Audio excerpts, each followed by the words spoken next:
We would like to acknowledge that this podcast was recorded on the lands of the Wurundjeri and Boon Wurrung people of the Kulin Nation.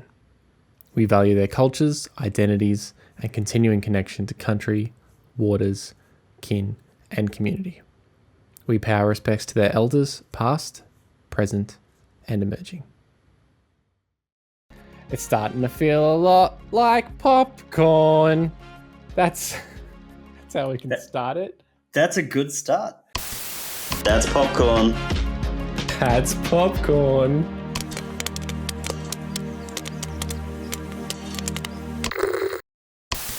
Pointless. Welcome to another episode of That's Popcorn. This is a Minisode. It's a Minisode. It's because it's like an episode, but it's mini. Richard, you say that now. We haven't recorded it yet. I'm confident it'll be a Minisode. You're confident it'll be mini? Oh, I'm going to speak slowly. And I'm going to repeat myself to make sure that everybody is clear. So it might be a normal zone. I'm just going to speed it up. And then at the end, it's just going to cut. It's going to be like that Beatles track that just cuts at the end. Yeah. What is that? Helter Skelter? No, it's Eleanor Rigby. What's it called? Eleanor Rigby? No. It's like the rock and roll one. It's the one that sounds that everyone Helter Skelter. Led Zeppelin. It's not. It's not Helter Skelter. No. What's it called? This is all right. You talk more, and I'll remember what it's called. Cool. All right. Welcome to That's Popcorn. This is the episode. It's a mini-sode. This is where I talk and I fill time, and James looks up the Beatles track that we can't figure out what it is. Where I'm pretty certain it's either Helter Skelter or Eleanor Rigby. She's so heavy. There you go. Well, She's So Heavy. There's a short episode today of Look Up Beatles Song. Join us next week for Look Up Prince Song. I don't know. We'll continue through the list. This episode today, my name's Rich. With me is James Smith. James Smith. James Smith. No way I said James Smith. Tell me. I don't know, James Smith. Tell me why. Because I got fat fingers and I typed wrong. Oh. No, it's because Richard. Yes. It's Christmas time is just around the corner. What Christmas song is that? Christmas time is just around the corner. Time is just around the corner. Yeah, it's good. See, you know it. I know it. It's a classic. Yeah. Classic. It's Christmas time. So we're going to look at bad Christmas films. We're going to look at good Christmas films and nothing in between. Not a single in-between middling film. No middling films, which is just the way I like it. Santa is either at the top of this chimney or at the bottom of it. He's not stuck in the middle. That's a metaphor, I guess. Yeah. Which is the good one, the top or the bottom? Bottom, I think, because that's when the presents are. So that's when the presents are. That's when the presents are. Okay. This is a hot mess. All right. I'm happy with that. Yeah. Should we just crack into it? I think we just crack into it. Like a bonbon. Like a bonbon. Let's crack into it. Let's crack into it. James, you want to hit me up with a bad Christmas film? I got a bad Christmas film for you. I got a Merry Friggin' Christmas film for you.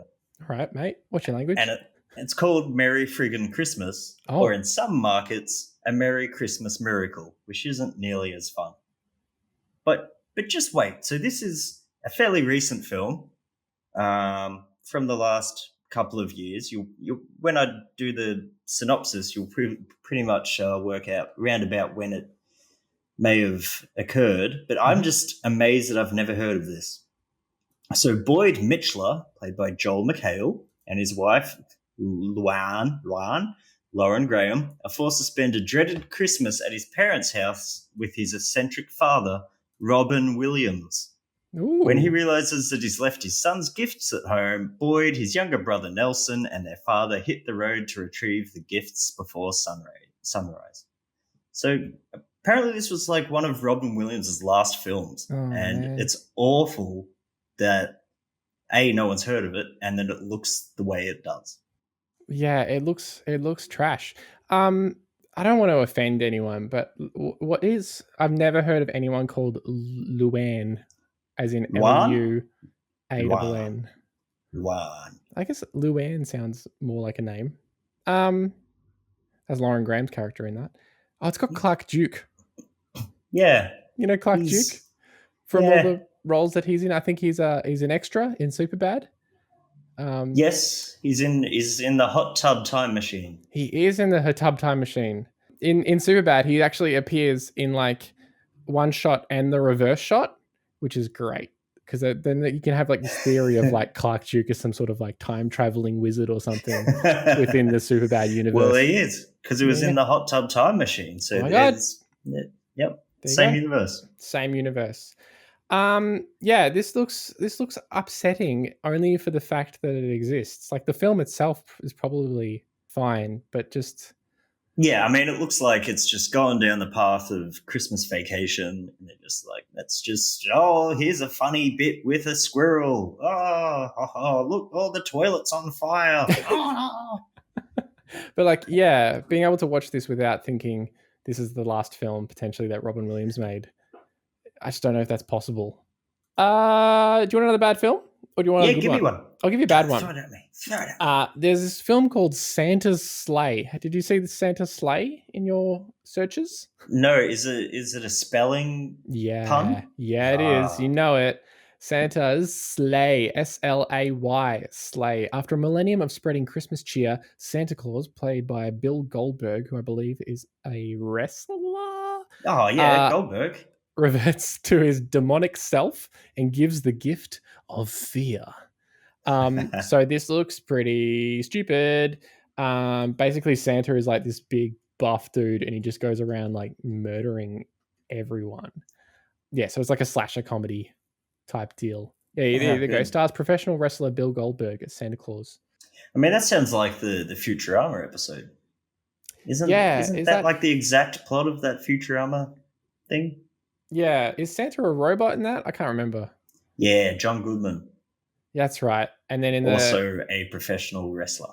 And I think like James Adomian or someone played him in a later episode. I don't know. Oh no, it wasn't. It was the guy that does Bender, I think. Picked up the that makes sense. Reins.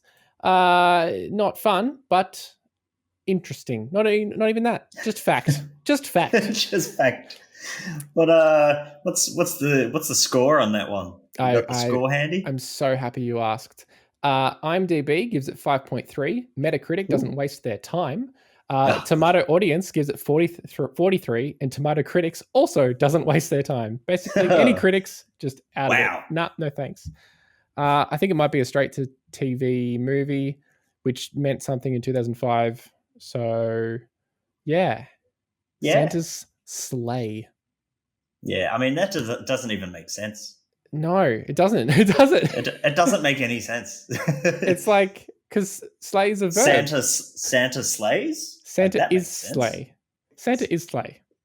Yeah, I don't like it. No. I've got another bad one for you, bro. Sick. And this one is based on John Grisham's best-selling novel, Skipping Christmas. Okay. So the John Grisham, it's not someone with the same name, but it is John Grisham, the guy who wrote all the Law ones, wrote this movie where, finally alone for the holidays, Luther, played by Tim Allen, and Nora Crank, Jamie Lee Curtis, plan to eschew the Christmas traditions and take a cruise in the Caribbean instead. This doesn't sit well with their Christmas-obsessed neighbours Vic and Walt, who are determined to win the annual Best Decorated Street competition, and the Cranks soon find themselves social outcasts because of their lack of Christmas spirit.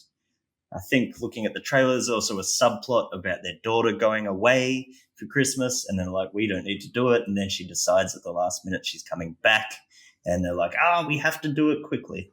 And so it's a big farce. Written by John Grisham. I think I've seen this one. Of course you have. But, like, do I remember it? No. It's got Cheech. It's got Cheech. It's got a Cheech. Actually, I don't know if it's... I think it's just... if it's the Cheech? No, it's the Cheech. It's the Cheech Marin? Yep, that's the Cheech. That's the Cheech. Yep. Not to be confused with Cheech Ackroyd. Cheech Ackroyd. Jamie Lee Cheechus. Yeah, I feel like I have seen it because that subplot rings a bell as well. Metacritic of 22. 22. Rotten Tomatoes, 5. Whoa, that's not good. They're not good. John Grisham has a very firm. You Google John Grisham, you get a picture of him, and he is not happy about it. Just a very stern face from that man. What other things did John Grisham do? Is he? He did like the Firm, so that's funny. That's great. The Rainmaker, Time to Kill, The Client. Okay. A lot of the Pelican Brief, did that one. Right. Like if it was a movie made in the 90s with a lawyer in it, he wrote it.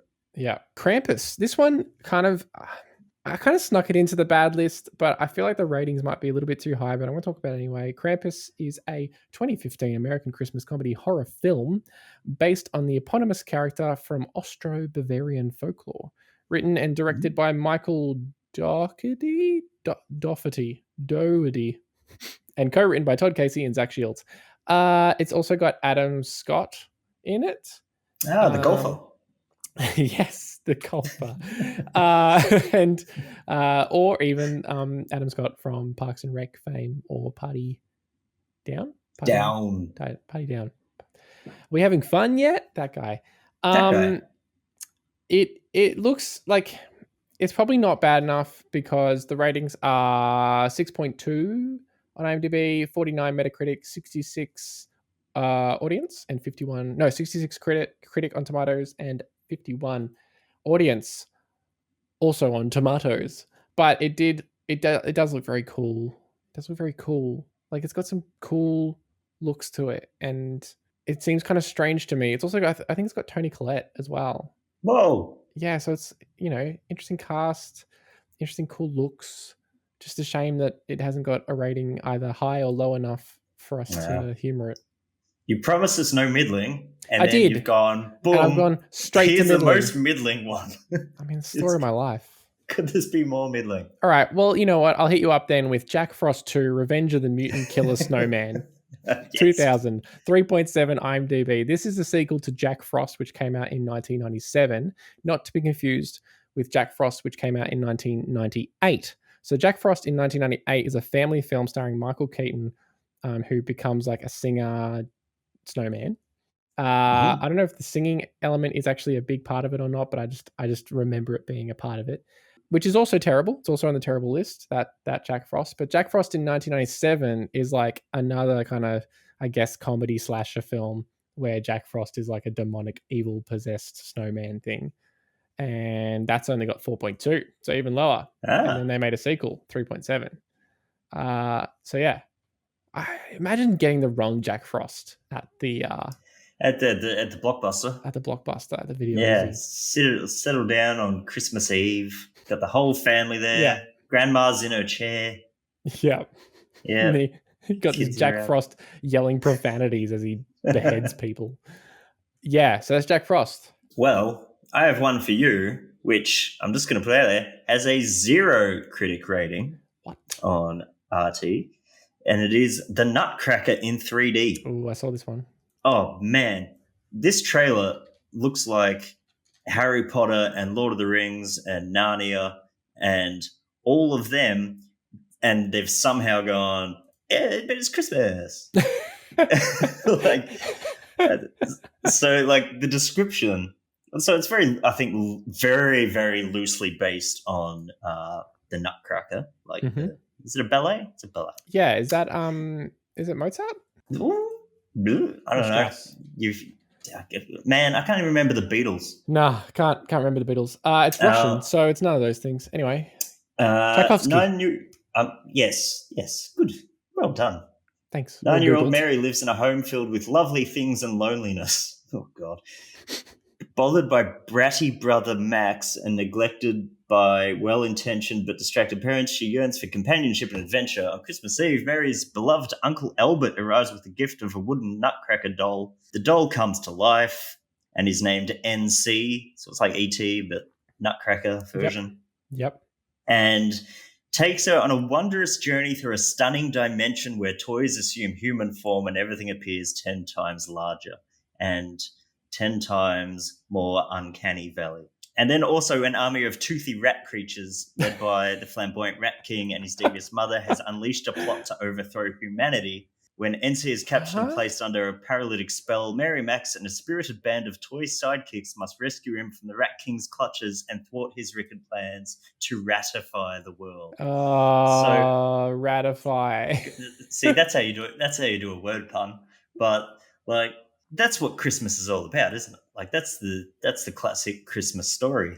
It's got John Turturro in it, looking 100% like Peter Capaldi. He's got a very scary rat face, and even when it said in the trailer that it was him, I'm still like, they've got the wrong guy. That's not him. And there's all these like steampunky robots, and just none of it looks very Christmas. Yeah, look, I thought I had some good ideas about what we're going to be watching, but I feel like this is in the lead for me now. This looks amazing. There's like weird graphics going on here that look like they're straight out of like Star Fox on the Super Nintendo. That's amazing. And the actual Nutcracker thing is terrifying. It's got no like eyelids, so it's just always looking at you with this deep, dead stare. Oh, amazing. Oh, I'm so keen. Yeah, and it's I think I'm just going to check. I might be lying here, but as you said, like this is a Russian film originally, but very American cast. Is the guy? No, it's not the guy who I thought might have done. What are those vampire ones that were kind of cool? Oh, like Daybreak, Daywatch, Daywatch, and Nightwatch. Was it really called Daywatch? The first one was called Nightwatch, and the second one was called Daywatch. Right, and the middle one was called Baywatch. Yes. Yeah. Imagine Grandma comes home. She's got Baywatch, and she's got Jack Frost, 1997. And you're like, I'm in for a good day of vampire films and happy family Michael Keaton films. And you sit down and you're just so upset, so mad. And then you're like, oh, I hope she bought that sleigh I wanted for me. And she comes home with a DVD of Santa's sleigh, and it doesn't even make grammatical sense. Dear. Nutcracker 3D looks amazing. I'm keen. I'm pretty keen on that one as well, I think. I'll give a couple of maybe just honorable mentions. Okie dokie. Deck the Halls, I think, is Matthew Broderick and Danny DeVito in a sort of like versus film where they are versed against each other for some reason that I can't remember. I think it was a Christmas light contest. It always is. Isn't that the same as the Cranks? That when I saw them, even the cover of the movie, the poster of the movie looks the same. Right. It just replaced Speaking of middle-aged actor with another. Covers that look the same, there's another bad one called Four Christmases, which is like Vince Vaughn, and it's like him and Reese Witherspoon, and on the cover they're like standing back to back, and they're wrapped in like wrapping or whatever. And I swear I've seen this cover before for something else and I cannot find it, but maybe it's just so generic looking that I just think it's like every film. I thought I'd seen Vince Vaughn in this cover, and so I looked up like The Breakup, but no, it's not that one. But maybe it's Men in Black. Maybe him and Will Smith back to back. Yes, wrapped in goo. Sugar water. Water. Oh, I lost my mouse. So yeah, Four Christmases is in the list. And then I just wanted to give an honorable mention ×3, maybe ×4 to every version of Black Christmas that exists. So Black Christmas, the original one, is actually 1974. It's actually in our good list because it was like it influenced films like Halloween, which came afterwards. Because they were like, actually, maybe we should use the spooky holiday for the horror film.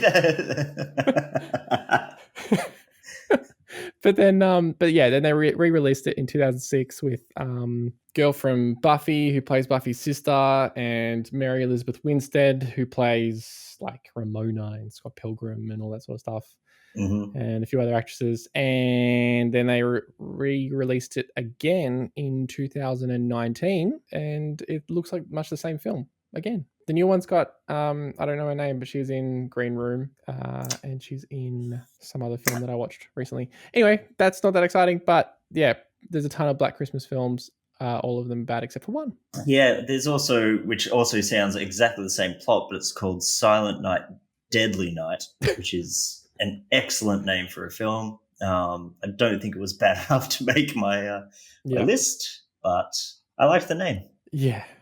You feel like some of these, they like, especially Santa Sleigh, they came up with the name before they came up with the film. Name first, plot later. Yeah. There's also a Christmas Evil, came out in 1980. That's good as well. I like that. Is that a pun or is that just Christmas it's like Evil? Christmas Eve. I'm so slow. Also known as Terror in Toyland, and originally titled You Better Watch Out. Funnily enough, in the good list, should we transition to the good list? We can transition to that. Do it. In the good list is Better Watch Out, 2017. I've never heard of it. No, neither had I. Ashley travels to the suburban home of the Learners to babysit their 12-year-old son Luke at Christmas time. Christmas time is one word there. Christmas time. I don't know how I feel about that. She must soon defend herself and the young boy when unwelcome intruders announce their arrival. So basically, this is Home Alone, but violent. And actually violent. And with swears. With cusses.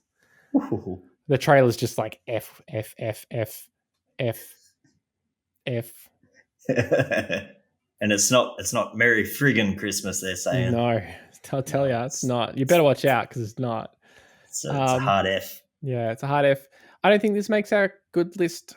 Like, I think this is a risk of being middling, save for critics gave it 89 when they were lining up their tomatoes. Elsewhere, it's like 67, 65, 6.5. So yeah, look, that's sort of what I found with some of these good movies, like critics-wise, very high. Everyone else, I think, Christmas movies is a very hard thing because everyone just goes, "Oh, it's Die Hard, that's the best one," and the hill I will die on is that it's not a Christmas movie. It is a movie that happens at Christmas. Doesn't make it a Christmas movie, correct? But it's probably more of a Christmas movie than the Nutcracker in 3D based on that trailer.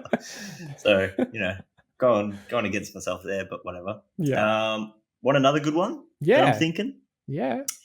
Thinking this movie called Rare Exports. Yeah. Rare Exports. A young boy named Pietari and his friend Juso think a secret mountain drilling project near their home in northern Finland has uncovered the tomb of Santa Claus.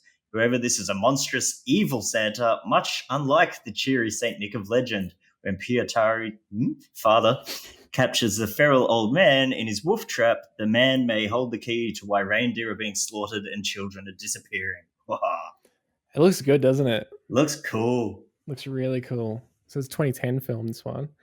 Finish. Finish film.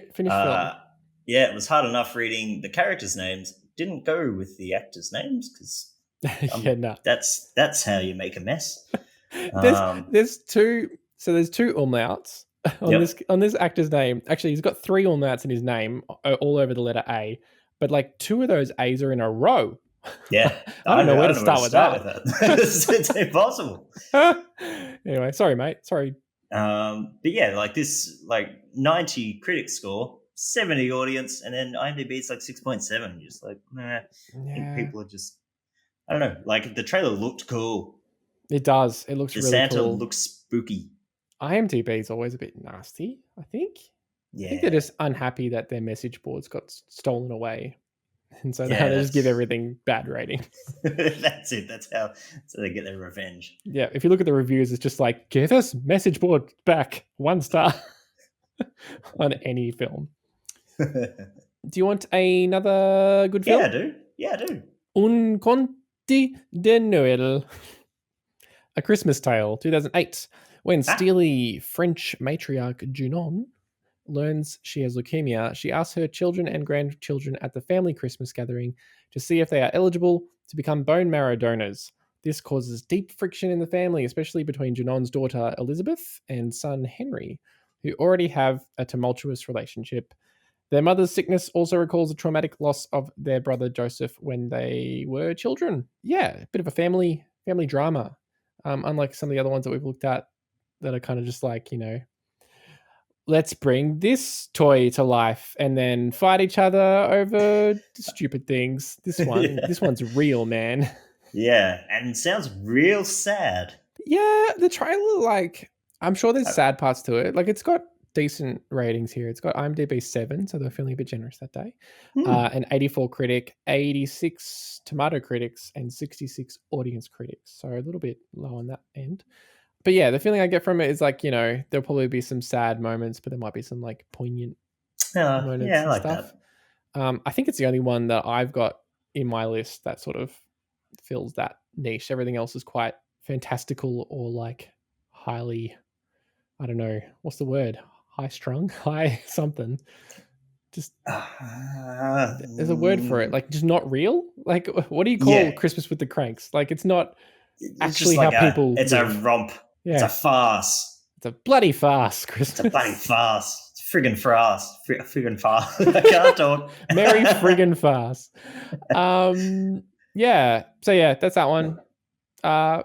Yeah. I got a good one for you. I've never heard of this, but it looks pretty interesting. So it's called Tokyo Godfathers. Yes. So obviously we all found the same good films. Middle-aged alcoholic. Hello. Go again on that one. This is welcome to That's Popcorn. Middle-aged alcoholic Jin, teenage runaway Miyuki, and former drag queen Hana are a trio of homeless people surviving as a makeshift family on the streets of Tokyo. While rummaging in the trash for food on Christmas Eve, they stumble upon an abandoned newborn baby in a trash bin. With only a handful of clues to the baby's identity, the three misfits search the streets of Tokyo for help in returning the baby to its parents. This looks really cool. This looks really good. Like, and really good ratings. It's anime, 90 critics, 91 audience. Wow. Yeah, and we haven't done a lot of... Have we done any animated films? I don't think we have. I don't think we have. Maybe this is the time for it. If any time to animate, this is the time. Yeah, this looks really cool. I've already said that. The end. Yeah, I don't know. Like, I watched the trailer and I'm just like, this just looks really good. And then it says, from the director of, and says some like violent sounding things. I'm like, this doesn't look like a violent one. Oh, really? Okay. Yeah, it was like, nice vampires. That's the best I can go with. Vampires. Was it like Castlevania or something? Yeah, no, more violent. No, Castlevania Punch. Castlevania Punch. Castlevania Punch 3. That sounds delicious. The Punching. The Punchinator. Starring Robert DeGinty. Posthumous role. I'll give you this one. It's a short synopsis, so hopefully I remember more about it. Klaus. We had Krampus, now we've got Klaus. 2019, a desperate postman accidentally brings about the genesis of Santa Claus. So it's another animated film. Stars Jason Schwartzman as the postman and J.K. Simmons. No, I'm serious. J.K. Simmons as the Santa Man. Sorry, spoiler alert. As Klaus, I assume. And yeah, it's got huge ratings. 8.2 on IMDb, 65 critic. Those two scores make me sound like a liar, but just you wait. Tomato critic 94. Tomato audience 97. Watch out, guys. Yeah, that's huge. It's a Netflix film, actually. Came out in 2019. And it's hand-drawn. Yeah, it's hand animated. Yeah. Yeah. And it's gorgeous. And it looks kind of fun. It's kind of interesting too, because like pre-Santa, it's the prequel to Santa. So yeah, that looks pretty cool, I think. That does. All right, my third suggestion for a good film, had to put it here because it's always talked about, and I don't think anyone's actually seen it, but it's A Wonderful Life. Yeah, I had it in my list. I took it out. I feel like it's got to sort of that point with everyone. It's like, I was going to watch it. It was on, but I turned it off. So I don't even really know what it's about. But after George Bailey wishes he had never been born, an angel is sent to Earth to make George's wish come true. George starts to realize how many lives he has changed and impacted, and how they would be different if he was never there. George Bailey, did you say? Yes, George Bailey. Oh, he's a cricketer. Well, it doesn't say that in the synopsis, but born in Tassie. I do know that Bert and Ernie from Sesame Street are named after two characters from It's a Wonderful Life. Oh, there you go. Bit of a connection. Are their characters in It's a Wonderful Life similar to their characters in Sesame Street? Maybe. I know you can't answer that. You haven't seen it. Can't answer that. Nobody can answer that because this is a movie that everyone knows that nobody's seen. No one's seen it. One person was very convincing about how much they liked it, and ever since then, everyone's too afraid to watch it.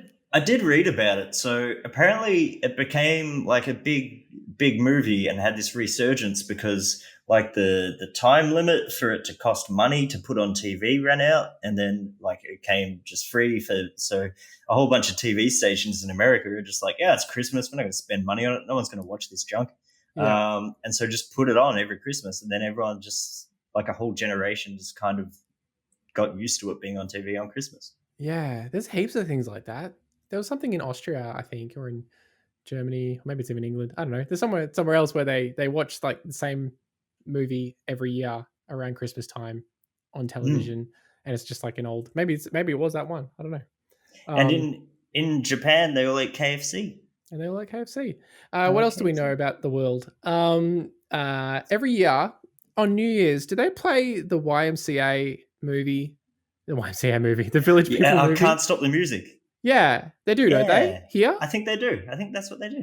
On like Channel 9 or something. It's just, yeah. We're strange humans. Humans are strange. You got some strange things. Why do we decide these things?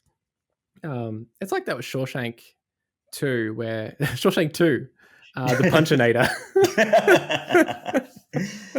Shawshank as well, where I think the rights to play it would they got like a really good deal on it or something on I want to say like ABC in America or AMC or something like that, and they just played it all the time, and now it's just the most watched film or something. It's always at the top of the IMDb list and stuff. Yeah, weird. People just don't change the channel. Nah, turn it off. Turn it off. But you know what you should turn on? I don't know, something else, and then watch Tangerine. So Tangerine. I was going to put this in my list. Yeah, so 2015's Tangerines. A hooker tears through Tinseltown on Christmas Eve, searching for the pimp who broke her heart. This is from the creator of that other film we watched. The Florida Project. The Florida Project. That's the one. Yeah, it looks pretty funny, but it looks pretty like it's all kind of shot on digital cameras and stuff. It's got that little kind of like grungy vibe to it. I think it was filmed entirely on iPhone. Oh, really? Shot on iPhone. It was like an advertisement. They just played Tangerine on a billboard. It is actually a long ad. Yeah. Well, it was effective. Everyone's got iPhones, so good on them. Yeah, Tangerine. You got anything else for us? That's my lot. Oh, well, it's my lot too. Yes. Good on us. All right. How are you feeling about these films? Do you have any preferences? Well, I think we both agreed the Nutcracker in 3D would be a good bad film to watch. Lock it in. Do we need to watch it in 3D? Well, I hope not, because I'm not gonna. Okay, good. I might see if I can. How are you going to do that? I've got a 3D TV. Yeah. Wow. But it's really like, it's just hard to get working sometimes, and it's not ever worth it. No, I can't imagine it would be. Especially for someone with glasses, because you have to put glasses on the front of your glasses. And so... Imagine if the 3D was like the way that you do those stereograms, like the Magic Eye, but the entire movie looked like a magic eye, but you had to like do the eye focusing thing, and then like the old people would drop out, and so they're just constantly going up to the front of the screen and pressing their noses and then slowly going back, and they're like, oh, I can see it again. Get out of the way, Dad. Get down. Yeah. Everyone just goes cross-eyed for Christmas. Yeah. And also, cross-eyed for Christmas, that's on the bad list. No, that's an excellent name. We're going to write that movie. Yeah. Name first, plot later. Yeah. Next mini episode is us going through what Cross-Eyed for Christmas is. Cross-Eyed for Christmas. All right, cool. So, yeah, we are locking in Nutcracker. Consider those nuts to be cracked. Yes. But good films. Good films. Could do any. I feel like we should pair animation with animation, huh? Oh, okay. I mean, that's just my thought. Yeah. So in that case,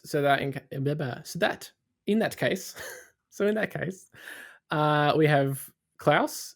Or we have Tokyo Godfathers. Klaus has the topper rating. It does have the topper rating. Although, what's Tokyo Godfathers on IMDb? IMDb 7.8. Oh, no, yeah, it's still lower. And Metacritic? 73. Oh, pipped at the post there. Whoa. Klaus. It's hard. I don't know how to pick between these two. I mean, the thing is, yeah, I'm going to watch them both because I wanna. All right. I want to see them both, and that's allowed. All right. Whether or not I'm going to talk about them both. We're just both going to watch them. We're going to show up next week, and we're going to start talking about them and not mention the name, and just see if we're talking about the same film. Anyway, Jason Schwartzman's character. You have shown your card. Snuffed it. Yeah, look, you know what? I think I'm probably going to watch them both too. So, what does it matter? Yeah, we'll just decide. We'll decide on the day. Yeah, making this whole episode pointless. Hey guys, thanks for listening. We're going to watch whatever the hell we want. Come back in a week and you'll find out what that was. Yeah, look, you know what? I think we Santa say whatever the bad film was. I can't remember what we picked. Oh, Nutcracker, of course. Yep. And we go Godfather. Tokyo Godfathers? Okay. I like it. Why not? And they're both not American films. We're broadening our horizons. Wait, Nutcracker is definitely American, right? It's Russian. It's Russian made. Yep. There's no way. Hold on. Let me show you a thing or two. No, it's not Russian. Lied. It is British Hungarian.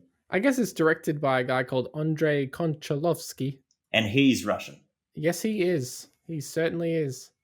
He also brought us nothing that you'll remember or know of. Yep, never heard of it. Never heard of it.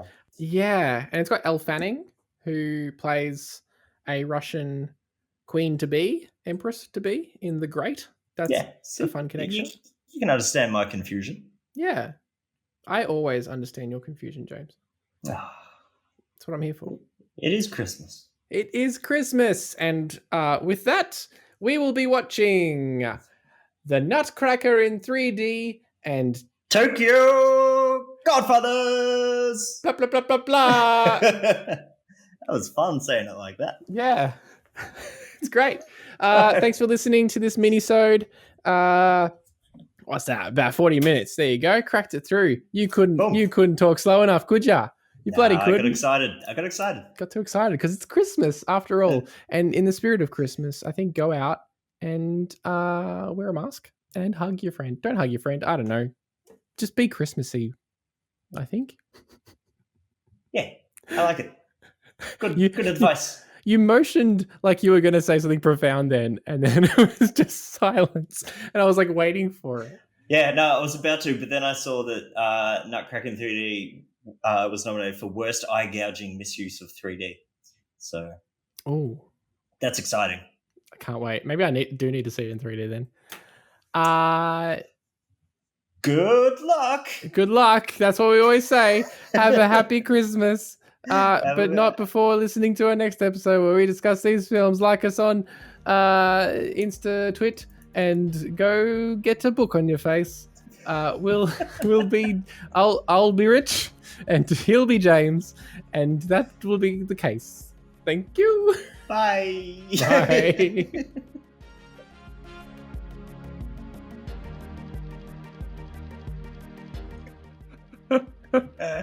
Like us on InstaTwit and go put a book on your face.